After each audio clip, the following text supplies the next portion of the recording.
कमी खर्चात चांगले उत्पादन, चांगला नफा देणारे हे पीक असल्या कारणाने शेतकऱ्यांचा या पिकाच्या लागवडीकडे कल दिवसेंदिवस वाढत आहे.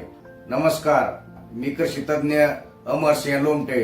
पपई पिकाचे विक्रमी उत्पादन घेण्यासाठी महाराष्ट्रात पपई पिकाची वर्षभर लागवड केली जाते. खरीप हंगामात जून जुलै मध्ये त्याच पद्धतीनं जास्त पावसाचा प्रदेश असेल तर रब्बी हंगामात सप्टेंबर ऑक्टोबर, त्याच पद्धतीनं उन्हाळी हंगामात जानेवारी ते एप्रिल अखेर, त्याच पद्धतीनं मेच्या शेवटच्या आठवड्यात देखील उन्हाळ्यामध्ये पपई पिकाची लागवड केली जाते. योग्य बाजारभाव मिळण्यासाठी आपापल्या स्थानिक बाजारपेठेचा अभ्यास करून त्याच पद्धतीनं 3 वेगवेगळ्या हंगामात 3 प्लॉट लागवड करून आपण भावाची रिस्क कमी करू शकतो.